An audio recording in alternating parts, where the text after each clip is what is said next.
బాగున్నాను. ఏంటి ఎప్పుడొచ్చావు? నేను వచ్చి చాలా రోజులు అవుతున్నాయి, అబ్బా, 3 months అవుతున్నది. ఇక ఆ బుక్ చేయబట్టి కొంచెం లేట్ అయింది నాకు. Very good. కానీ బెల్ల చాలా బ్రహ్మాండమైన పుస్తకం తీసుకొచ్చావు. Thank you. రీడర్స్ అందరూ కూడా చాలా హ్యాపీ ఫీల్ అవుతారు. కానీ but you are an exemplary to the literary world. ఆ బుక్ ఇనాగరేషన్కు తప్పకుండా రావాలి. తప్పకుండా. నువ్వు పిలవడం నేను రాకపోవడం అంతే, అది అంతే. I like you, I love you. I to I like you and I love you. ఇప్పుడు 60 ఏళ్ళ స్నేహం అనుకుంటా. మన స్నేహానికి షష్టి పూర్తి అయిపోయింది. ఎప్పుడో చేసుకుందాం.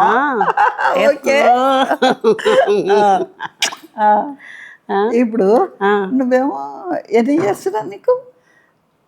నేను మొన్న చెప్పాను కదా, ఇప్పుడు మనకి వయసుతో ఏంటి సంబంధం? ఎప్పుడు కూడా నేను ఒక సలహా చెప్తాను. మనం ఎన్నో గొప్ప గొప్ప పనులు చేయొచ్చు, ఎన్నో కార్యక్రమాలు చేయొచ్చు, జీవితంలో ఎన్నో సోపానాలు చూస్తాం, కానీ వయసుతో సంబంధం లేదు. అది కూడా మనసు మీద ఆధారపడి ఉంది. అందుకే నేను ఆ మధ్య ఒక రోజుని ఆకాశవాణి నాటకంలో పాల్గొనడానికి వెళ్ళాను. సర్దార్ పాపరాయుడు జాతీయ నాటకం. అయితే బయట స్టూడెంట్స్ కొంతమంది, స్టూడియో బయట కొంతమంది యంగ్స్టర్స్ ఉన్నారు. వాళ్ళకి ఎవరో చెప్పారంట, లోపల బోయ భీమన్న గారి భార్య ఉంది, ఆవిడే యాక్ట్ చేస్తుంది ఆవిడే అని. వాళ్ళు సడన్గా ఏంటి బోయ భీమన్న గారి భార్య ఇంత యంగ్గా కనపడుతోంది, ఈవిడ ఏజ్ ఎంత అయి ఉంటుంది అని అనుకున్నారట. సరే అనుకుని బయటే ఉన్నారు వాళ్ళు. మేము అయ్యి బయటకు వచ్చేదాకా ఉన్నారు. నేను బయటికి రాగానే ఎక్స్క్యూస్ మీ మేడం అన్నారు. ఏంటి బాబు అన్నాను. ఏమనుకోవద్దండి, మీ వయసు ఎంత అండి అన్నారు. అంటే అవసరమా అన్నాను. వయసుతో ఏం పని అంటే, లేదు మేడం, మీరు చాలా యాక్టివ్గా, మీరు బోయదేమన్న గారి భార్య అంటున్నారు, వాళ్ళు ఏదో ఎక్స్పెక్ట్ చేసి ఉంటారు, ఇప్పుడు ఇలా వంగిపోయి కర్ర పట్టుకుని ఇలా అద్దాలు పెట్టుకుని ఇలా వస్తుందని అనుకున్నారు. అలా కనపడలేదు. మనం చెంగున గంతులు వేస్తుంది అన్నట్టు ఉన్నాను నేను. అయితే అప్పుడు అన్నాను, సరే పాపం మీరు అడిగారు, రండి చెప్తానన్నా. వచ్చారు. ఎంత యాక్టివ్గా ఉన్నారంటే నేను నిజంగా నా వయసు చెప్తాను అనుకున్నారు వాళ్ళు. చెప్పలేదు. బాబురా, ఈ మధ్య నేను కప్లెట్స్ రాస్తున్నాను, అందులో ఒకటి ఏంటమ్మా అన్నారు. నాకున్నది మనస్సు, నాకు లేనిది వయస్సు. మీరు కూడా ఎప్పుడు వయసు గురించి మాట్లాడకండి, ఎవరిని వయసు అడగకండి. ఏం చేసుకుంటారు వయసుతో? నిజంగా అనిపిస్తుంది. ఇప్పుడు వయసుతో ఏం అవసరం? మీరు ఉన్నంత వరకు యాక్టివ్గా ఉండండి, నా సలహా అది. ఎప్పుడు కూడా never think of your age. మీరు మెంటల్గా ఎంత స్ట్రాంగ్గా ఉంటే ఫిజికల్గా అంత స్ట్రాంగ్గా ఉంటారనేది నాకు ఈ రోజున మీ అందరికీ కూడా నేను చెప్తున్నాను. కాబట్టి నువ్వు కూడా, నా సలహా ఏంటంటే, ఎలాగ నువ్వు నాకంటే చిన్నదానివే కాబట్టి ఇంకా you can imagine my age. అయితే నేను ఇప్పుడు 84 సంవత్సరాలు, ఇంకో 2 ఏళ్ళు వేసుకో. నువ్వు 86. అయినా కానీ ఇప్పుడు నా విద్యార్థులు నా దగ్గర చదువుకున్న వాళ్ళు ఇప్పుడు మన స్నేహానికి 60 ఏళ్ళు. అవును. అయితే అప్పుడు నేను నీ దగ్గరికి పిల్లల్ని తీసుకొని వచ్చేది స్కూల్కు. ఎర్రమంజిల్ స్కూల్, తర్వాత సోమాజిగూడ స్కూల్కు వచ్చేదాన్ని. వచ్చినప్పుడు నువ్వు టక్ ఒక ప్రోగ్రాము ఇది చేసి పిల్లలని ఏ క్లాస్కి ఎవరిని పంపాలి అది చేసేదాన్ని. అయితే నేను అప్పుడు అనుకునేదాన్ని, ఏంటి ఎంత యాక్టివ్గా ఉంటుంది ఏంటి అని అనుకునేదాన్ని. అట్రాక్ట్ అయ్యాను నేను ఇవిడికి. నీ ధర్మమే నాకు వచ్చింది. అయితే ఇప్పుడు నా విద్యార్థులు ఏమనుకుంటారంటే, ఇప్పటికీ మేడం బెడ్ రిడెన్ ఏమో, మాట్లాడదో లేకపోతే అని ఖమ్మం నుండి మొన్న ఒక అతను ఫోన్ చేసి, మేడం మీరు మాట్లాడగలరా అని అడిగాను. అయ్యో నాకేమైందయ్యా, నేను మంచిగానే ఉన్నా అని చెప్పిన. చెప్తే లేదు బెడ్ రిడెన్ ఏమో, మాట్లాడరో అంటే, అదేం లేదు, నేను చాలా హెల్తీగా ఉన్నాను, తర్వాత నీతో మంచిగా మాట్లాడుతున్నానా, ఎట్లా మాట్లాడుతున్నా అని అడిగిన. అంటే చాలా బాగా మాట్లాడుతున్నారు మేడం. మరి దట్ ఈజ్ సర్వజన బండ. అది ఇంటి పేరు చూసారు కదా, ఇంటి పేరు బండ అంటే స్ట్రాంగ్ అన్నమాట, చాలా గట్టి, ఎవరికి వెరవదు, ఎవరికి భయపడదు, గట్టిగా ఉన్నది ఉన్నట్టు. మేము ఇద్దరం అదే, అందుకే మేము ఇద్దరం మా మనసులు కలిసాయి, మేము ఇద్దరం కలిసాం. మాకు చాలా కలిసి ఇద్దరికి ఒకే రకమైనటువంటి అభిప్రాయాలు ఉన్నాయి. అందుకని మా స్నేహం గురించి మామూలు మాటల్లో చెప్పడం కూడా కష్టమే అనుకుంటాను నేను. స్నేహబంధము అది ఎంత మధురము అన్నారు. మధురం సరే, కానీ అంతకంటే గొప్పదన్నమాట ఇది. ఈ స్నేహానికి వెలకట్టలేనటువంటిది. అంత గొప్ప స్నేహం మా ఇద్దరి మధ్య ఉంది. నేను స్కూల్లో ఉన్నప్పుడు చాలా యాక్టివ్గా పిల్లల్ని ఎంకరేజ్ చేసి, ఈనాటికి నా స్టూడెంట్స్ కూడా ఈ లాన్లోనే మొన్న 2-3 వీడియోలు తీశారు. అవి నన్ను మా స్టూడెంట్స్ అందరూ వచ్చి ఇప్పటికి కూడా ఒక్కొక్కళ్ళు 60 ఏళ్ళు దాటి ఒక ఫోటో పెట్టారు. గ్రూప్ ఫోటోలో నేనున్నా. ఏంటమ్మా నువ్వు స్టూడెంట్స్తో నేను అని పెట్టావు, వాళ్ళు టీచర్స్, నువ్వు స్టూడెంట్ లాగా ఉన్నావు అన్నారు. సరేలేండి, ఏం చేస్తాం మరి. ఇప్పుడు మా సమస్యలు కూడా ఉంటాయి. చాలామందికి నేను చెప్తున్నాను కదా, ప్రతి వాళ్ళు ఏంటంటే ఏదో వాళ్ళు స్టూడెంట్ లైఫ్ అయిపోయి మ్యారేజెస్ చేసుకుని సెటిల్ అయిపోయిన తర్వాత ఏదో సంసారాలు బంధంలో పడిపోయి వాళ్ళు ఏదో ముసలోళ్ళు అయిపోయాం అనుకుంటారు. వాళ్ళతో కంపేర్ చేసుకుని వాళ్ళ టీచర్లు కూడా బహుశా ఏదో ఎప్పుడో చెప్పారు మన టీచర్లు, వాళ్ళు ఉన్నారో పోయారో తెలియదు మనకి. ఉన్నా ఏదో బెడ్ మీద ఉండి ఏదో కర్ర పట్టుకుని నడుస్తూ కళ్ళు కనపడకుండా చెవులు వినపడకుండా ఇలా ఉంటామని ఎక్స్పెక్ట్ చేస్తారు. బట్ వాళ్ళు మమ్మల్ని చూసిన తర్వాత షాక్. అది అసలు ఇక్కడ చెప్పదలుచుకున్న విషయం ఏంటంటే, వాళ్ళు మమ్మల్ని చూసిన తర్వాత చాలా షాక్ అన్నమాట. మా టీచర్ ఇంత ఇదిగా. నన్ను కూడా ఇప్పటికీ కూడా ఈ రైటర్స్ కొంతమందికి జెలసీస్ ఉన్నాయి మన రైటర్స్లో. వెళ్తానా ఎక్కడికన్నా వెళ్తేను, హైమూతి గారు ఏది మీ కర్ర ఏదండి అని అడుగుతారు. మీకు చూపు కనపడుతోందా అండి, అదే చెవులు వినపడుతున్నాయా అండి, నేను ఏమైంది, అన్నీ బాగున్నాయి. కర్ర ఇదిగో నువ్వు పక్కన ఉన్నావు కదా, నువ్వే కర్ర, నువ్వు పక్కన ఉన్నావు కదా, ఇంకా కర్ర ఎందుకు, అది ఈ రకంగా అన్నమాట. రకరకాల వ్యక్తులు, రకరకాల మనస్తత్వాలు ఉంటారు. కానీ మన విద్యార్థులు మన గురించి వాళ్ళ ఆలోచన విధానం సరైందే అంటాను నేను. ఎందుకంటే ఒక రిటైర్మెంట్ తర్వాత జనరల్గా అందరూ కూడా ఏదో వృద్ధాప్యం ఉంటారు, ఇంకా ఏదో ఆ రకంగా పడి వాళ్ళకి ఏమీ అవకేషన్ ఉండదు. మేము ఎందుకు ఇంత యాక్టివ్గా ఈనాటికి ఉన్నామంటే మా ఆలోచన విధానంలో మార్పు. తక్కిన వాళ్ళకి మాకు తేడా ఏంటంటే, మేము రైటర్స్ని కాబట్టి సామాజిక పరమైన అంశాలని గురించి ఆలోచిస్తూ రచనలు చేస్తూ మేము ఆ విధంగా ఒక అవకేషన్ మాకు ఉంది కాబట్టి మేము యాక్టివ్గా ఇలాగ ఆరోగ్యంగా మేము ఉన్నాం. మేము ఎప్పుడూ కూడా సర్వే జనా సుఖినో భవంతు అన్న ధోరణిలో సమాజ శ్రేయస్సు కోరుతూ మేము బతుకుతున్నాం అన్నమాట. అందుకనే మేము ఈ రకంగా ఉన్నాం. అవునా? అవును. నేను పోయినసారి వీరిని ఒక మీటింగ్లో కలుసుకోవడం జరిగింది. అయితే అప్పుడు హైమా వస్తున్నది కదా, ఎన్ని రోజుల నుంచి హైమాను చూడక ఎన్ని రోజులు అవుతున్నది, తప్పకుండా ఆ మీటింగ్కి వెళ్ళాలని వెళ్ళాను. వెళ్ళిన తర్వాత అక్కడ ఈమెను చూస్తే ఈమె యంగ్ అండ్ ఎనర్జెటిక్ లేడీ. పోగానే కైసా హై అని అడిగింది. అచ్చాహు అని చెప్పింది. చెప్తే క్యా బాత్ హై ఆప్కా ఉమర్ నై దిఖ్రా అని అది చెప్పింది. చెప్తే నాకు కొంచెం ఈమంత పర్ఫెక్ట్ కాదు, నేను ఉర్దూలో కానీ కొంచెం అర్థం చేసుకొని క్యా బాత్ హై అని అప్పుడు లేచి ఇద్దరము కౌగలించుకున్నాం. అంటే ఇంకా చెప్పొద్దు, ఆమె చాలా గట్టిగున్నది. ఆ గట్టితనానికి నేను కొంచెం బీరిపోయిన అవసరం నాకు ఏర్పడ్డది. ఇక అప్పుడు ఇద్దరం ఒక దగ్గరనే కూర్చున్నాము. తర్వాత వెనకటి సంగతులన్నీ మెల్లగా మీటింగ్ కదా, ఇక బాగుండదు కదా, అందుకోసం మాట్లాడుకున్నాం. ఈ మాది 60 ఏళ్ళ స్నేహం. ఈ 60 ఏళ్ళ స్నేహంలో ఇంకా మేము మా అనుభవాలు, మా అనుభూతులు, తర్వాత మా జ్ఞాపకాలు ఎన్నో మేము మాట్లాడుకోవడం జరిగింది. Haima, I like you, I love you. నేను కూడా అంతే కదా, నిరంతరం ఇది ఇలా చిరకాలం మన ఈ స్నేహం ఇలాగే ఉండాలి ఎప్పటికీ కూడా అని చెప్పేసి అనుకుంటాను. ఆ ఉర్దూలో అడిగిన దానికి కారణం ఏంటంటే, నాకు 6-7 భాషలు వచ్చు, కానీ సరోజినని చూడగానే అలా అడగాలనిపించింది నాకు. ఏమని, ఓ వావ్ కైసే అని ఏమో అన్నది. ఉమర్ ఎందుకు ఇప్పుడు కూడా తెలుగులో చెప్పిందే హిందీలో చెప్తున్నాను నేను. ఉమర్ సే నై జీనా मन से जीना कैसे अच्छा है, अच्छा बोले, बहुत अच्छा है. जो भी बोलो लैंग्वेज में बोलूंगी. अच्छा. అది so live with your mind, not with your age. నేను అప్పుడు హైమ అంటే నాకు చాలా ఇష్టం. హైమ వాళ్ళ ఫ్యామిలీ కూడా మా ఇంటి పక్కనే ఉంటారు. అప్పుడు కలడేరా కాలనీలో ఉండేదాన్ని. హైమ వాళ్ళ అన్నగారు, హైమ వాళ్ళ వదిన లలిత, తర్వాత హైమ వాళ్ళ తమ్ముడు మూర్తి, ఆయన ఇంజనీరింగ్ చదువుతుండే. మా ఇంటి వెనకనే వీళ్ళ ఇల్లు. ఒకసారి నేను అలవోకగా అలా అలా చెప్పాను, నాకు ఒక మంచి ఫ్రెండ్ ఉన్నది, చాలా బుద్ధిమంతురాలు, చాలా యాక్టివ్గా ఉంటుంది, నేను పోతే ఆమె నా ఇది షెడ్యూల్ అంతా చూసుకొని నా పిల్లలకు మంచిగా అరేంజ్ చేస్తుంది అంటే, ఎవరామే అని అడిగాను. అంటే మా అక్కగారు అని వాళ్ళ తమ్ముడు చెప్పారు, మా చెల్లెలని అన్నగారు చెప్పారు. ఎక్కడ ఉంటుంది ఆమె, ఏ స్కూలు అని అడిగిన. అప్పుడు ఆమె ఎర్రమంజిల్ స్కూల్లో ఉండేది. ఎర్రమంజిల్ స్కూల్ అంటే ఆమె నాకు తెలుసు అని చెప్పాను నేను. తెలుసు అని చెప్పి ఇక అప్పటి నుంచి అతుక్కపోయాం. అట్లా ఇట్లా అతుక్కపోయి ఇక మొత్తం ఆ కుటుంబంతో నాకు సంబంధ బాంధవ్యాలు ఏర్పడ్డాయి.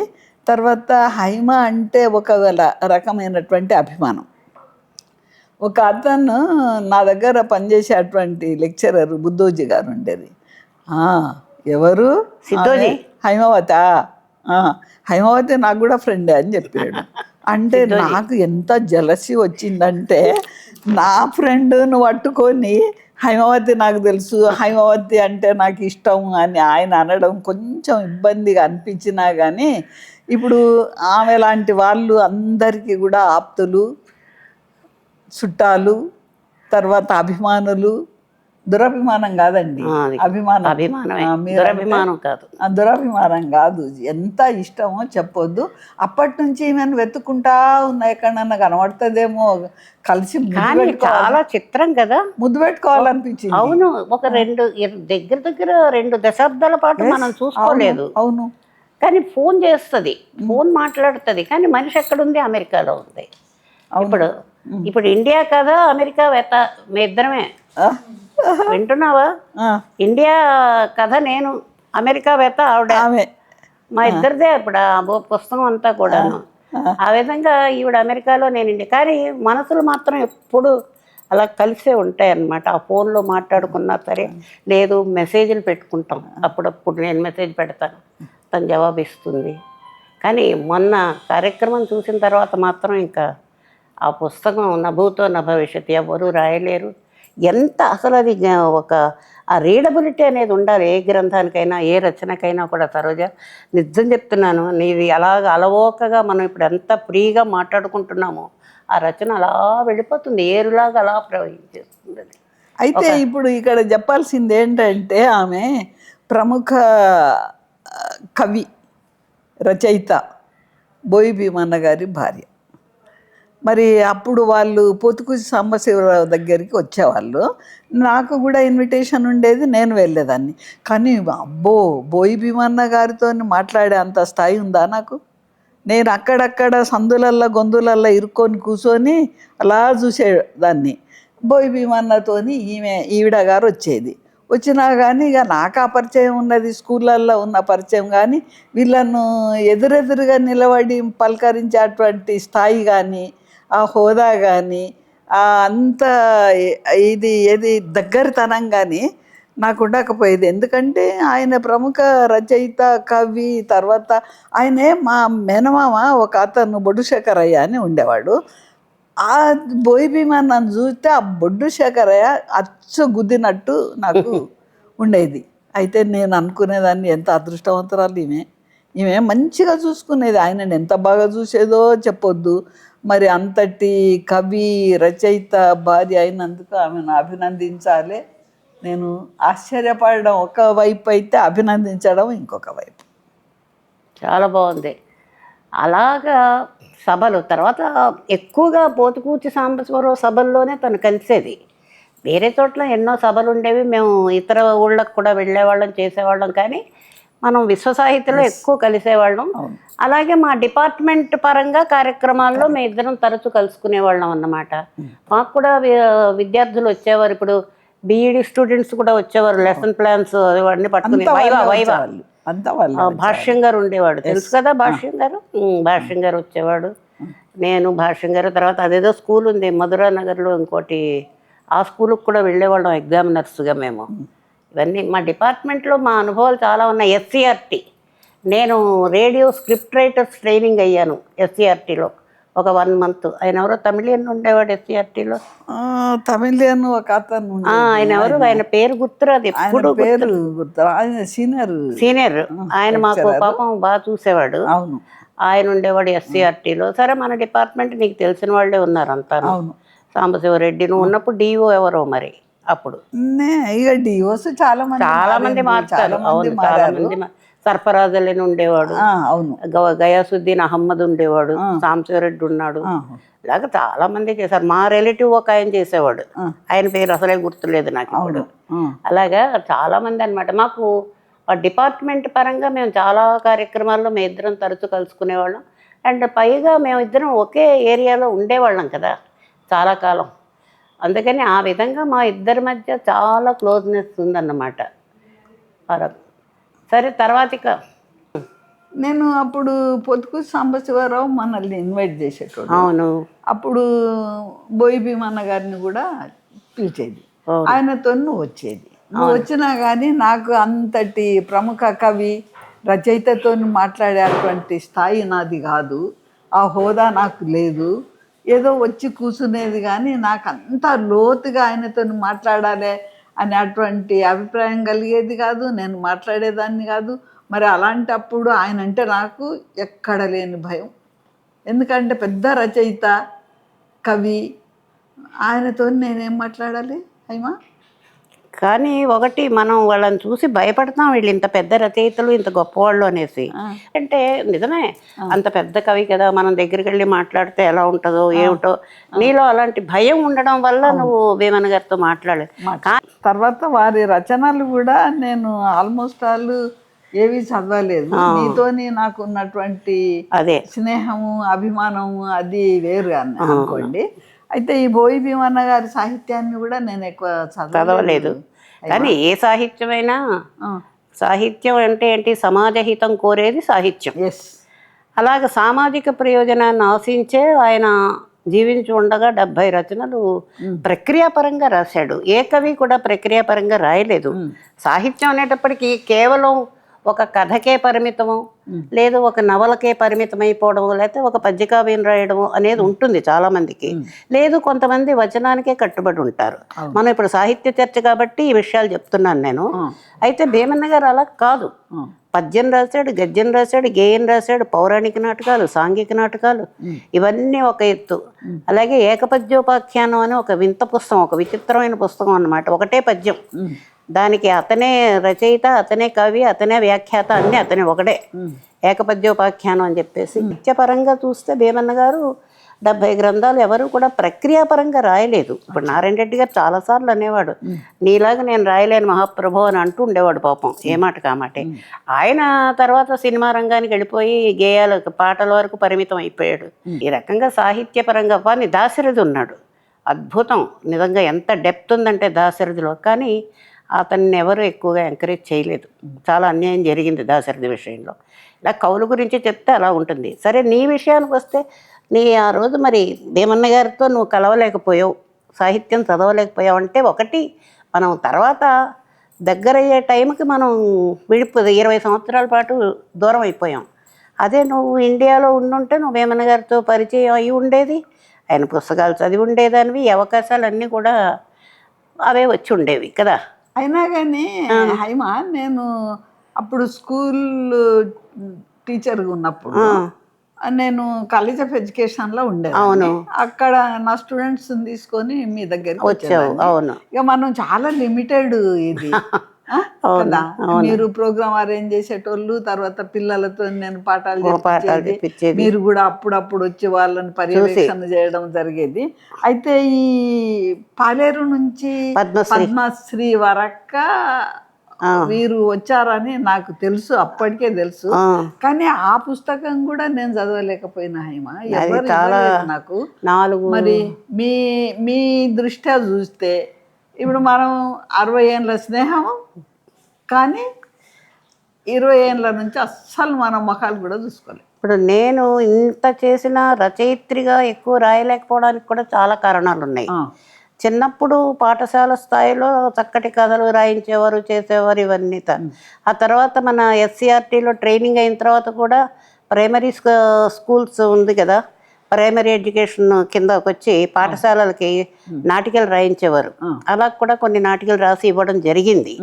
ఆ తర్వాత ఇంకా నాకు ఈయన పుస్తకాలు, ఈయన ప్రింటింగ్, ఈయన సాహిత్యం మీద మొత్తం నా దృష్టి అంతా దీని మీద కేంద్రీకృతం అయిపోయింది. ఇంకా నాదన్నీ వెనక్కి పెట్టేశాను అన్నమాట. లేకపోతే నావి కూడా చాలా వచ్చి ఉండేవి, రాదని కాదు. సరే, ఈ జీవిత చరిత్ర రాయడానికి వచ్చిన అవకాశం ఎలా వచ్చింది అంటే, త్రిపురనేని సుబ్బారావు అని ఒక రైటర్ ఉండేవాడు, మంచి రైటర్ ఆయన వచ్చి ఒకసారి అడిగాడు, వేమన్న గారు నేను మీ జీవిత చరిత్ర రాస్తాను, నాకు అవకాశం ఇవ్వండి అని. సరే చూద్దాంలే అన్నాడు. ఇంకెవరో వచ్చి అడిగారు. సడన్గా ఆయనకు అనిపించింది, ఇప్పుడు ఎవరు వచ్చినా కూడా ఒక సగం భాగం, అంటే తను 100 సంవత్సరాల వయసు అనుకో, ఓ 50 సంవత్సరాల అంతకుముందు చరిత్ర తను కొంత చెప్పవలసి వస్తుంది కదా. ఇప్పుడు నాకైనా తను చెప్పవలసి వస్తుంది కదా. 50 సంవత్సరాల చరిత్ర నేను ఏం చేశాను, అప్పుడు ఈయన అన్నాడన్నమాట, సరే బాగానే ఉంది, మీరు అందరూ రాస్తాం అంటున్నారు, కానీ నేను ఒకటి చెప్తున్నాను. అల్లసాని పెద్దన ఏమన్నాడు, నిరుపహతి స్థలంబు రమణీ ప్రియదూతిక తెచ్చి ఇచ్చు కప్పుర విడము, అవును పద్యం చెప్పాడు. అందులో ఏమంటాడు, ఊహ తెలియంగల లేఖక పాఠకోత్తములు అన్నాడు. అంటే చెప్పితే గ్రహించి రాయగలిగిన కెపాసిటీ ఉన్నవాళ్ళు కావాలి.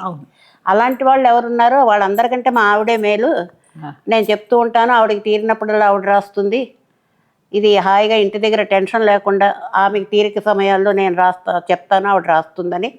మొదటి పూర్వాశ్రమం అంతా కొంత ఆయన జీవిత చరిత్ర, పుట్టుక, పెరిగింది ఇదంతా కూడా నాకు తెలియని విషయాలు చెప్తే, ఆ తర్వాత నాకు తెలిసినప్పటి నుంచి నేను రాశాను అన్నమాట.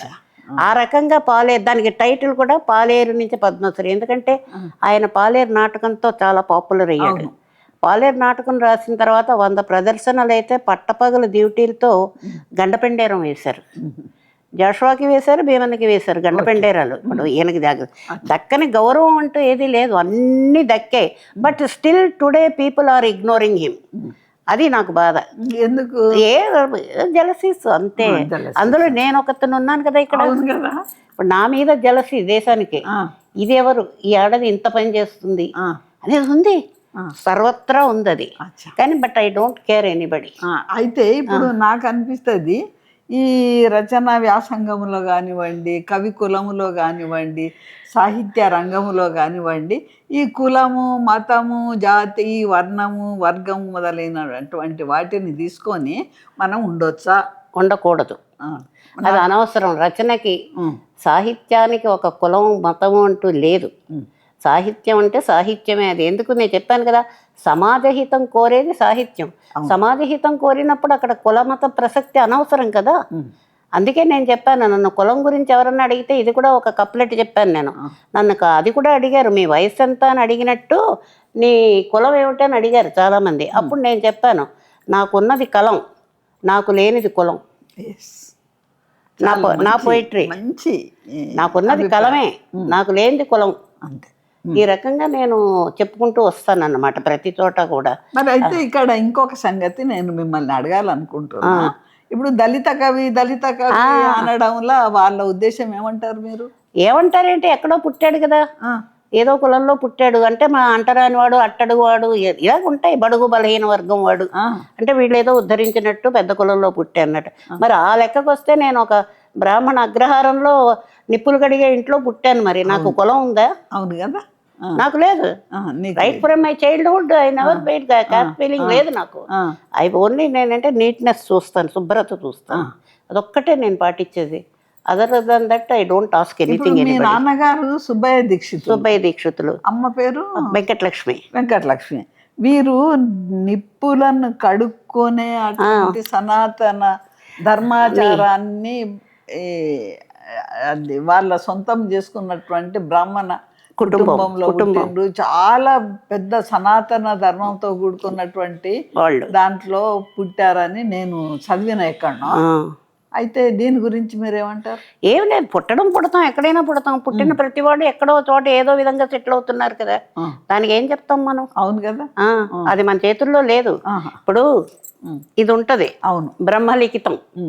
బ్రహ్మ లిఖిస్తాడట ముందే, వీళ్ళు ఈ ఏజ్ వచ్చేటప్పుడు ఈ పరిస్థితుల్లో ఈ రకంగా ఉంటారని. అది తూచా తప్పకుండా అది జరుగుతోంది. కానీ నా విషయంలో ఇది అసలు ఇవాళ రేపు సన్యాసులు ఎవరో స్వామీజీలు వాళ్ళు వీళ్ళు ఏదో భవిష్యత్తు చెప్తాం, అది చెప్తాం, ఇది చెప్తాం అంటారు కదా.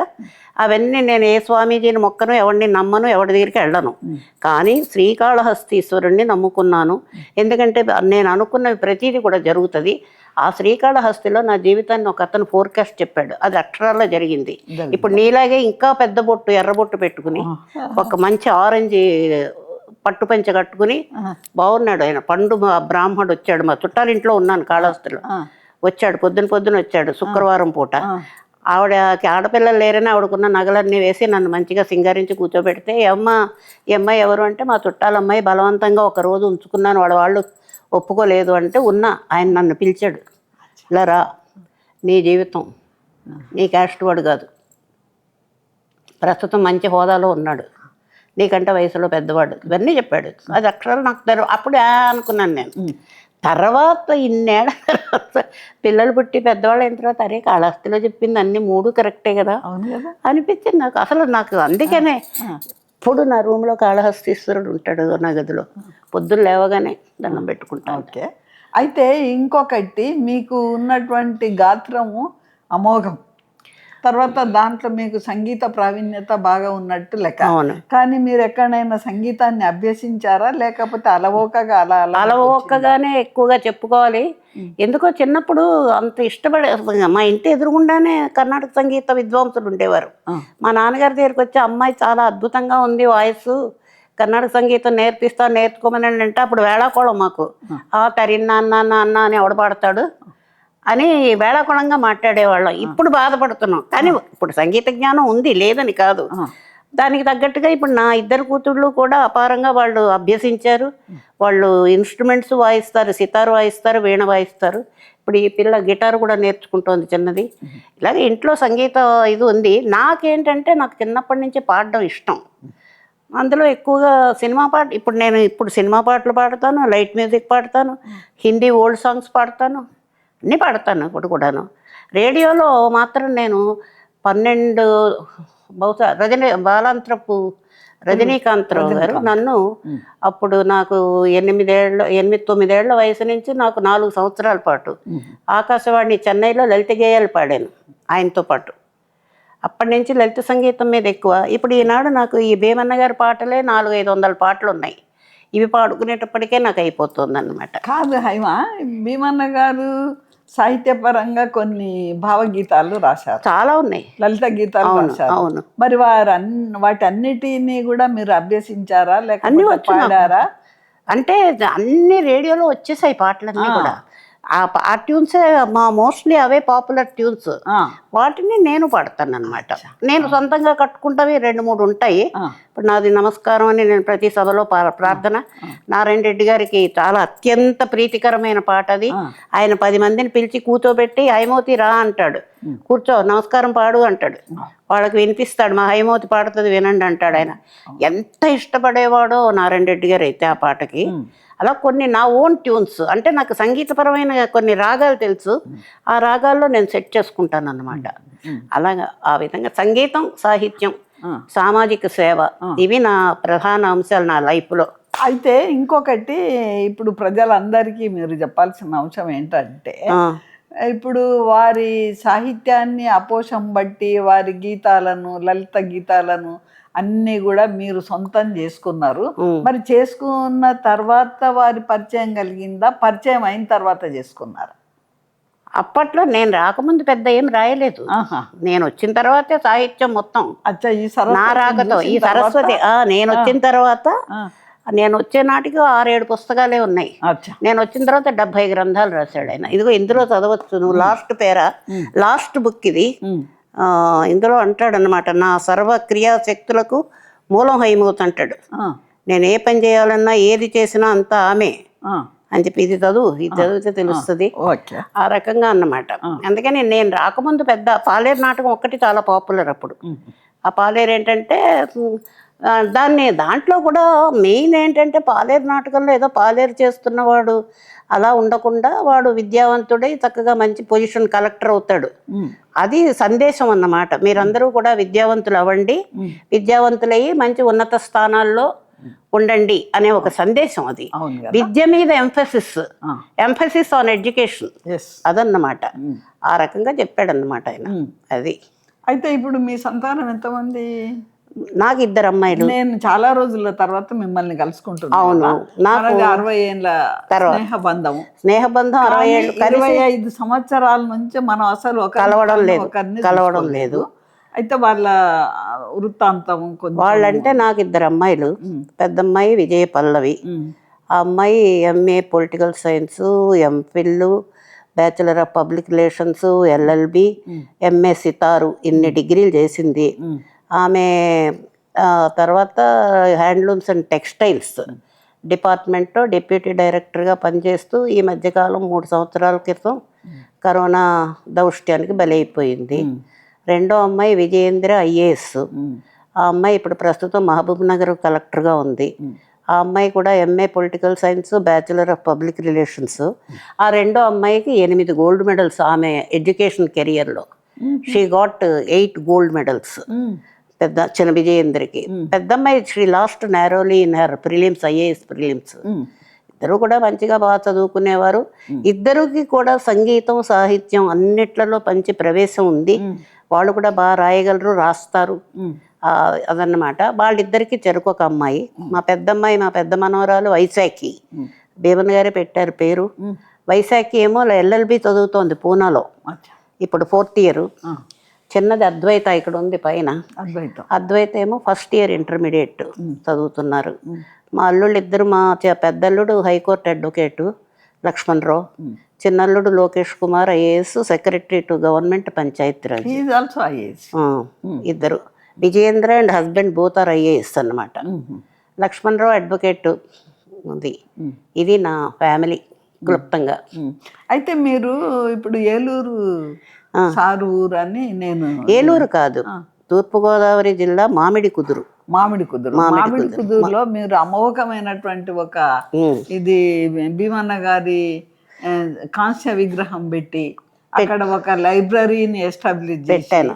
దాంట్లో ఈ వచ్చిపోయే పిల్లలు చదువుకోవడానికి వీలుగా, పరిశోధన చేయడానికి వీలుగా అనేక సౌకర్యాలను కలిగించారనే వార్త ఒకటి ఉన్నది. మరి మేము అంత దూరం రాలేదు, చూడలేదు. మీరు రావాలంటే తీసుకెళ్ళగలను. కృషికి భీమన్న గారే కారణం కదా. కారణం అంటే ఆయన అసలు ఇవన్నీ ఆయన పేరు మీద జరుగుతాయని కానీ, నేను ఇలా సాహిత్య పీఠం పెడతానని కానీ ఒక్క పుస్తకం కూడా లేదు అవుట్ ఆఫ్ స్టాక్. అన్నీ కూడా రిప్రింట్ చేశాను. 18 వాల్యూమ్స్ ప్రక్రియాపరంగా చేయించాను. వాల్యూమ్స్ అన్నీ కూడా పద్యకావ్యాలన్నీ ఒక వాల్యూమ్, గేయాలన్నీ ఒకటి, వచనం అంతా ఒకటి, ఇలాగ 18 వాల్యూమ్స్ తీసుకొచ్చాను నేను. అక్కడిది కూడా నాకు తర్వాత అనిపించింది, అరే ఇక్కడ హైదరాబాద్లో సాహిత్య పీఠం పెట్టాము కానీ ఆయన పుట్టిన ఊళ్ళో ఏదో చెయ్యాలి అని ఆలోచన వచ్చి, అది నాది. వాళ్ళందరూ అంటారు ఇది హైమవతి బ్రెయిన్ చైల్డ్ అంటారు దాన్ని. నాకు ఐడియా వచ్చింది, ఏం చేద్దామంటే హ్యూమన్ రిసోర్సెస్ కలెక్టర్ అన్నాడు, నువ్వే పెట్టమ్మా పేరు అన్నాడు.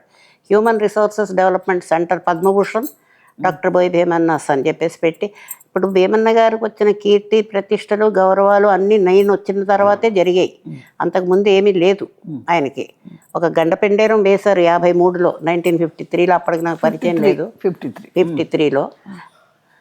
అయితే అక్కడ ఏం చేయాలంటే ఈ రకంగా చేద్దాం అనేసి స్కిల్ డెవలప్మెంట్ సెంటర్.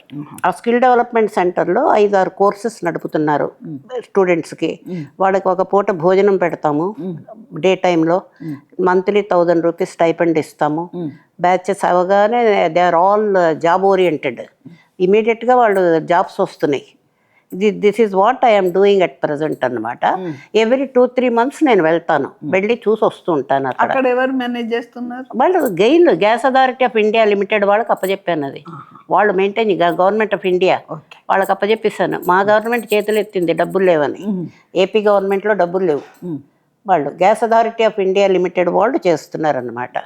బాగుంది, ఇన్స్టిట్యూట్ బాగానే నడుస్తుంది. 1 acre land and with the cost of 75 lakhs building. అన్ని ఫెసిలిటీస్ అన్నీ ఉన్నాయి, బాగుంది. మామిడి కుదురు. అక్కడ ఒక ఆయన ఇది కూడా ఉంది, భీమన్న గారి విగ్రహం కూడా పెట్టాను. కాంస్య విగ్రహం పెట్టాను అక్కడ. తర్వాత ఎవరు మీ గురించి మంచి కామెంట్స్ ఇచ్చారు? ఎక్కడ? ఒక మీటింగ్లో హైమావతి ఆయన భార్యగా ఏ భార్య కూడా చెయ్యండి. అది ఇప్పుడు సర్వత్రా ఇప్పుడు అందరూ నోట అదే. ఎవరి భార్యలు కూడా అసలు ఏ భార్య, ఎందుకు కత్తి పద్మారావు పేరు వినుంటారు. కత్తి పద్మారావు అన్నాడు, నువ్వు ఒక్కదానివే చరిత్రలో నిలుస్తావమ్మా. అంబేద్కర్ వైఫ్ అంబేద్కర్ గురించి ఏమి చేయలేదు, శ్రీశ్రీ లేదు, విశ్వనాథ్ సత్యనారాయణ లేడు, ఇంకెవరో లేరు. ఇలాగ అందరి పేర్లు చెప్పి ఎక్కడ ఇంతవరకు హిస్టరీలో, చరిత్రలో, సాహితీ చరిత్రలో నువ్వు ఒక్కదానివే నిలబడతావు, భార్యగా ఇంత చేస్తున్నావు, పోయిన తర్వాత ఇంకా రెట్టింపు చేస్తున్నావు, ఉన్నన్నాళ్ళు సేవ చేసావు, ఆయన చేత ఇంత సాహిత్య కృషి చేయించావు, కానీ ఇప్పుడు ఇంకా చేస్తున్నావు నువ్వు అని చెప్పేసి ప్రతి సభలో తెలిసిన వాళ్ళందరూ చెప్తారు మామూలుగా కూడా. ఇప్పుడు నాకు కూడా కొంత తెలుసు, కానీ మీ నోటి నుండి చెప్పించాలనే అభిప్రాయం నాకు చాలా థ్యాంక్స్. నా నోటితో వినాలని కోరిక, అది వినాలనే కోరిక. అయితే నాకు నా గురించి చెప్పుకుంటే నాకు ఏదోలాగా అనిపిస్తుంది, ఇతరులు చెప్తే నా గురించి ఆనందంగా ఉంటుంది.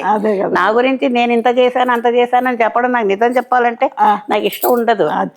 ఇతరులు తెలుసుకోవాలి ఈవిడ ఏం చేస్తోంది, ఈవిడ చేసిన కృషి ఏమిటి, ఈవిడ సత్తా ఏమిటి, ఈవిడలో ఉన్న ఏమిటి, ఈవిడలో ఉన్న గొప్పతనం అనేది ఇతరులు చెప్తే మనకి ఆనందంగా ఉంటుంది. ఎవరైనా అంతే కదా, అవతలవాడు మన గురించి ప్రశంస జల్లులు కురిపిస్తే మనకి ఆనందంగా ఉంటుంది. కాదు, ఆమెలో ఒక సరస్వతి మా తల్లి నాట్యం చేస్తుంది, ఆమెలో ఒక వైభవోపేతమైనటువంటి ఏది శారదాంబ ప్రతిష్ట చేసుకున్నది.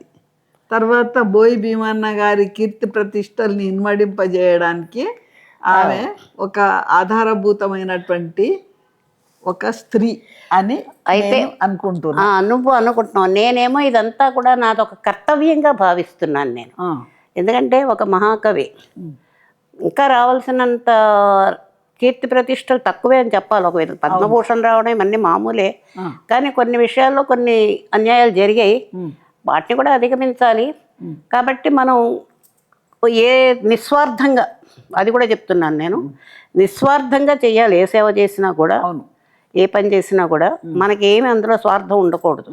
ఇప్పుడు ఏదో పేరు కోసం ప్రతిష్ట కోసం కాదు ఇది చేసేది, ఒక కవిని నిలబెట్టాలా శాశ్వతంగా అనే ఒక పట్టుదల, అది ఆ పట్టుదలతో నేను చేస్తున్నాను. ఇది కర్తవ్యం అన్నాను కదా, ఇట్స్ మై డ్యూటీ, అది నేను అన్నది.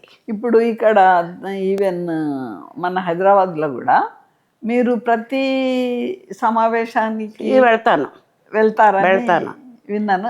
మనం ఇద్దరం కలుసుకొని చాలా రోజులు అవుతుంది. చాలా రోజులైంది, 60 ఏళ్ళ ఫ్రెండ్షిప్. 60 ఏళ్ళ ఫ్రెండ్షిప్ లో లాస్ట్ ఇయర్ కలిసాం, 25 ఏళ్ల తర్వాత కాదా, 25 ఏళ్ళ తర్వాత అసలు ముఖాలు కూడా అసలు సర్ప్రైజా, మా మామూలు మాటలు అది అసలు అనిర్వచనీయం. ఎస్, మనం అబిడ్స్ లో ఒకసారి కలుసుకున్నాము. అవును, మళ్ళీ కలుసుకోలేదు, అవ్వలేదు. లాస్ట్ ఇయర్ కలిసాం మళ్ళీ రవీంద్ర భారతిలో. కానీ అసలు నువ్వు ఆ తర్వాత ఇండియాలో ఉన్నావా అమెరికా వెళ్ళావో కూడా నాకు తెలీదు. ఆ 25 సంవత్సరాల నాడు కలిసినప్పుడు చెప్పావు, నేను ఇలాగ అమెరికా వెళ్ళిపోయాను, మా అమ్మాయి దగ్గర ఉంటున్నాను, చేస్తున్నానని చెప్పావు, బాగానే ఉంది. కానీ అప్పటికి నాకు నువ్వు ఇన్ని రచనలు చేసావని కానీ, ఇంత గొప్ప రచయిత్రిగా తయారయ్యావనే విషయం నాకు తెలియదు. అంటే జనరల్గా డిపార్ట్మెంట్లో ఉన్నప్పుడు పాఠశాల విద్యార్థుల కోసం పుస్తకాలు రాయడం కామనే, కానీ other than that general literature కూడా ఇంత అద్భుతంగా రాస్తున్నావని ఇటీవల దాకా నాకు తెలియకపోవడం కూడా నాకు కొంచెం బాధగా ఉంది. ఎందుకంటే తెలీదు, జనరల్గా పాఠశాల విద్యార్థులకు ఏవో రాసేదానివి లెసన్స్ అవన్నీ కూడాను. ఇంతకీ ఇంకో గొప్ప విషయం ఈ మధ్యకాలంలో ఎప్పుడు చూసానంటే వాచకాల రచన కూడా వచ్చింది, అద్భుతమైన రివ్యూ వచ్చింది పేపర్లో కూడా దాని మీద. ఇవన్నీ చదివిన తర్వాత అనిపించింది, నిజంగా ఎప్పుడు ఎవరు ఎలా ఉంటారో తెలియదు కదా, ఇంత గొప్ప రచయిత్రి అయిపోయింది సరోజన అని. చాలా నేను అద్భుతంగా, అసలు నీకు ఈ రకమైన రచనా వ్యాసంగం చిన్నప్పటి నుంచి రాస్తున్నావు అని తెలుసు.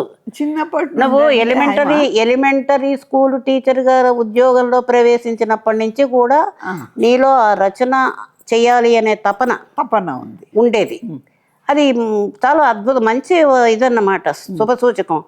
ఆ రకంగా ఎలిమెంటరీ స్కూల్ స్థాయిలో పనిచేసిన రోజుల్లోనే నీలో బీజం పడింది. ఆ బీజాన్ని అలాగా పెంచి పోషించుకుంటూ ఒక వటవృక్షం అయిపోయింది ఈనాడు. అయింది, మీకు ఎవరికి తెలియదు. అయితే నేను ఫస్ట్ ఒక ఎలిమెంటరీ గ్రేడ్ టీచర్గానే వృత్తి ప్రవేశం చేశాను. అప్పుడు ఏంటంటే ఈ వేమగంటి నరసింహాచారి తర్వాత డాక్టర్ వెంకటాచారి గారు, వెంకటాచారి సంస్కృతాంధ్ర కళాశాల వరంగల్ గారు, వీళ్ళు ఏం చేసిందంటే నన్ను ఎప్పుడు నెట్టేసేది. ఏది కవి సమ్మేళనాలు అవి ఇవి అయితే నన్ను వెంబడి తీసుకొని పోదురు. అది అయితే అప్పటికి కూడా నేను రాస్తూనే ఉన్నా, కానీ నాకు ఇంత పరిణతి శక్తి వస్తుంది, రేపు వస్తుందని కూడా నేను ఎప్పుడు అనుకోలేదు. అలాంటి పరిస్థితులలో నేను ఓ ఉపాధ్యాయ సోదరా అని మొదట గేయం రాశాను ఒకటి. అది అప్పుడు నీకు తెలుసు కదా, మనం ఉపాధ్యాయులకు ఎన్నో కష్టాలు, నిష్ఠూరాలు, తర్వాత మనం ఎప్పుడు డిఏ కావాలి, అది కావాలి, ఇది కావాలి. అందులో కూడా నేను డిఏ ఉద్యమాల్లో నేను కూడా పాల్గొన్నాను. అదే కొట్లాడేది కదా. మరి అలాంటి పరిస్థితులలో వాళ్ళు చూపినటువంటి చొరవ కానివ్వండి, వాళ్ళు ఇచ్చినటువంటి ఏది ధైర్యం కానివ్వండి, నన్ను ఒక రచయిత్రిగా నిలిపిందని నేను అనుకుంటున్నా. ఒక కవయిత్రిగా నన్ను వాళ్ళు పెంచి పోషించారని కూడా నేను ఈ సందర్భంగా చెప్తున్నా. అయితే నా ఫస్ట్ పుస్తకము 1998లో చేశాను. 98 ఏమో 98 1998. నేను అదే మొన్న అన్నాను కదా సభలో, సప్తస్వరాలతో ప్రారంభించి సహస్ర స్వరాల దాకా వెళ్ళింది అన్నాను. సప్తస్వరాలతో ప్రారంభించి సహస్ర స్వరాలు. అది నీ అభిమానం? అభిమానం కాదు, వాస్తవం, నీ ప్రేమ. ఎందుకంటే సప్తస్వరాలు చిన్నప్పుడు రాసింది, ఆ తర్వాత ఎన్ని అద్భుత గ్రంథాలు రచించింది, ఇవన్నీ చెప్పాలి కదా. అందుకే సప్త నుంచి సహస్రానికి వెళ్ళాను నేను. అవును, నేను ఆ కాలంలో ఆల్ ఇండియా రేడియోలో కూడా నా ప్రసంగాలు అక్షరమే ఆయుధం అనేది ఒకటి రాసిన, తర్వాత ప్రకృతికి ఆభరణాలు అనే రూపకాలు రాశాను, తర్వాత లక్ష్మమ్మ ముచ్చట్లు, యశోదారెడ్డి తర్వాత ఆల్ ఇండియా రేడియో వాళ్ళు నాకు ఇచ్చారు హైమా. ఇక అవి అన్నీ రాసుకుంటూ వస్తున్నా, కానీ నేను ఇన్ని పుస్తకాలు రాస్తాను అని మాత్రం అనుకో. అది మనకి తెలియదు, ఇంకా రచన మొదలు పెట్టామంటే మనకి ఆ బ్రెయిన్ లో అలా తొలుస్తూనే ఉంటుంది, ఏదో రాయాలి రాయాలి రాయాలి అని. అవును, ఆ వ్యాపకం ఉన్న వాళ్ళకి అది తప్పదు. అందుకని ఆ విధంగా నీలో సరస్వతి ఇంత గొప్పగా నీ చేత ఇన్ని గ్రంథాలు వ్రాయించిందంటే మనం ఎప్పుడు కూడా ఆ మహాతల్లికి కృతజ్ఞంగా ఉండాలని అనిపిస్తుంది నాకు. అయితే మొత్తము నేను 57 పుస్తకాలు రాశాను. దాంట్లో 44 పుస్తకాలు పాఠశాల విద్యకు సంబంధించి. అవును. తర్వాత ఒక 11-12 నా సొంతం రాసుకున్నా హైమా. ఇక అప్పటి నుంచో కొంచెం మీకు మళ్ళా అది మా అందరికీ కాస్త దగ్గర అయింది కానీ ప్రత్యక్షంగా కలుసుకోవడం అనేది కుదరలేదు.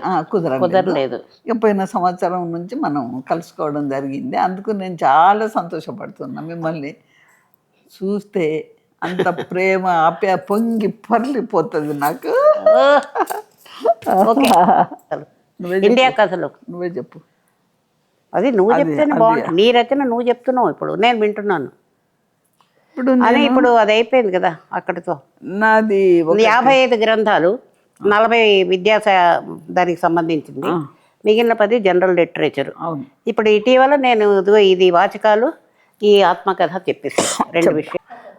అవును, ఈ మధ్య నేను చూశాను, ఇప్పుడు మొన్న 3 రోజుల నాడు ఇండియా కథలు, అమెరికా వేత్తలు చాలా అద్భుతమైన గ్రంథం తీసుకొచ్చావు. దానికి ముందు కూడా వాచకాలు తీసుకొచ్చావు, కానీ చాలా స్వల్ప వ్యవధిలో చక్కగా ఇంత బాగా రాస్తున్నావు. అసలు ఏమిటి నీలో ఉన్న శక్తి ఏమిటి? నాకు కావాలి. శక్తి ఏమి లేదు, మరి ఏమిటి? మీరు ఇచ్చినటువంటి స్ఫూర్తి దాంతోనే నేను ఇక అమెరికా వెళ్తున్నా కదా. అమెరికాలో అంత సమయం వృధా అయ్యే ప్రసక్తి లేదు. ఈ దినం మొత్తంలో ఏదో ఒకటి రాయడము, చదవడము, తర్వాత ఇండియాకు ఫోన్లు చేసుకోవడము, తర్వాత ఓల్డ్ ఈ ఫ్రెండ్షిప్ను పునరుద్ధరించుకోవడం అనేది జరుగుతుంది. అయితే ఈ సందర్భం లోపలనే నేను నా ఆత్మకథ కూడా పూర్తి చేశాను. సరోజం, దాని పేరు సరోజం. అది కూడా ప్రింట్ అయింది. అది స్వామి శివానంద ఆశ్రమంలో అప్పుడు చేశాను. తర్వాత ఇంకొకటి వాచకాలు మన వారసత్వ సంపద అనే ఒక పుస్తకం కూడా రాశాను. అది కూడా అందరి ఆధారాభిమానాలని చూరగొన్నది. మరి నిన్ననేమో నేను ఇండియా కథలు, అమెరికా వెతలు అనే పుస్తకం రాశాను.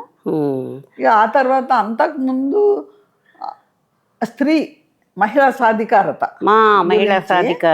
అక్షరమే ఆయుధం అనేది ఒకటి రాశాను.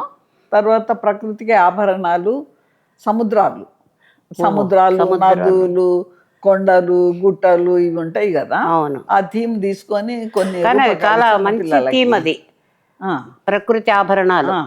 చాలా పిల్లలకు పనికొచ్చే విధంగా రూపకాలు రాశాను. ఆ తర్వాత ఇంకొకటి లక్ష్మమ్మ ముచ్చట్లు అని యశోదారెడ్డి తర్వాత నాకు ఇచ్చారు ఆల్ ఇండియా రేడియో వాళ్ళు, అది కూడా రాశాను. ఇట్లనే ఏందంటే సమయాన్ని వృధా చేయకుండా చాలా మంచి పని. ఒక వ్యాపకం ఏదో పెట్టుకోవడం మంచి ఆరోగ్యం అంతే. ఇంకొకటి నువ్వు చాలా ఎంతో గ్రామీణ వాతావరణం నుంచి వెళ్ళిన దానివి. అవును. మరి అమెరికాలో జీవితం ఎలా ఉంది, ఇండియాలో జీవితం ఎలా ఉంది? జనరల్గా జనాలు చెప్పుకోవడం ఏంటంటే అమెరికాదంతా యాంత్రిక జీవనం అంటారు. ఇండియాలో ఉన్నటువంటి, నువ్వు ఇండియాలో ఉంటే స్వేచ్ఛా వాయువులు పీల్చగలవు, అమెరికాలో అది లేదు అంటారు. ఇది వాస్తవమా? అదేం లేదు, అక్కడ వాళ్ళ పని వాళ్ళు చూసుకుంటారు అన్నమాట. డిగ్నిటీ ఆఫ్ లేబర్ ఉన్నది అక్కడ బాగా. డిగ్నిటీ ఆఫ్ లేబర్ అది ఇంపార్టెంట్. వాళ్ళు ఏ పని అయినా కానీ ఇది తక్కువ పని అది ఎక్కువ పని అని చూడకుండా వాళ్ళ దైనందిన కార్యక్రమాన్ని నడిపించుకుంటూ ఉంటారు. వాళ్ళు డిగ్నిటీ ఆఫ్ లేబర్ ఉండబట్టే అక్కడ ఏంటంటే ఈ నిమ్న జాతి వాళ్ళు చేసేది, ఉన్నతమైన కుటుంబాల వాళ్ళు చేసేది అనేది ఏమీ ఉండదు. వాళ్ళ ఇళ్ళల్లో వాళ్ళు వంట చేసుకుంటారు, హెల్ప్ చేసుకుంటారు, భార్యలకు కానీ పిల్లలకు కానీ, పిల్లల్ని స్కూల్కి తీసుకుపోతారు. అదొకటి ఉంది. క్రమశిక్షణ బాగుంది హైమ అక్కడ. ఆ క్రమశిక్షణ మన దగ్గర లేనిది అక్కడ ఉంది. అంతే, మన దగ్గర లేనిది అక్కడ ఉంది.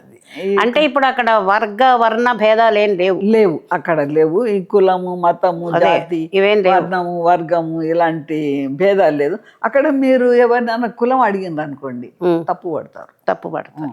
ఇక్కడనేమో యథేచ్ఛగా నీ కులం ఏంది అని అడుగుతారు. సభల్లోనేమో అద్భుతంగా మాట్లాడతారు కదా, బయట వెనకాల వచ్చి నువ్వు అందరూ వాళ్ళే కూడతారు గుంపులు.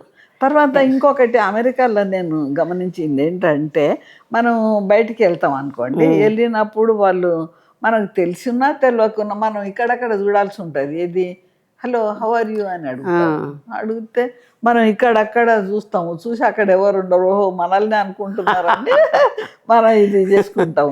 తర్వాత వాళ్ళు ఇంకొకటి స్త్రీలకు కానివ్వండి, వృద్ధులకు కానివ్వండి, చిన్నపిల్లలకు కానివ్వండి చాలా రెస్పెక్ట్ ఇస్తారు హైమ అక్కడ. అది మంచి పద్ధతి ఇస్తారు. తర్వాత మనం లోపలికి వెళ్ళడానికి బయటికి రావడానికి కూడా వాళ్ళు ఆ డోర్స్ పట్టుకొని నిలబడతారు అన్నమాట. అలాంటి రెస్పెక్ట్ కూడా ఉన్నది. తర్వాత ఇక సాంఘిక జీవనం అంటావా, అది ఇక వేరే వాళ్ళ సాంస్కృతిక జీవనాన్ని బట్టి ఒకటి అన్ని కామన్ గా ఉండాలని ఏమి లేదు కదా. ఇప్పుడు ఏ దేశానికి ఉండే ఆచార వ్యవహారాలు ఆ దేశంలో ఉంటాయి. మరి ఉంటాయి. అక్కడ కూడా ముసలి వాళ్ళు ఉంటారు అనుకోండి, ఇద్దరు వైఫ్ అండ్ హస్బెండ్ ముసలి వాళ్ళు, పండు ముసలి వాళ్ళు ఉంటారు.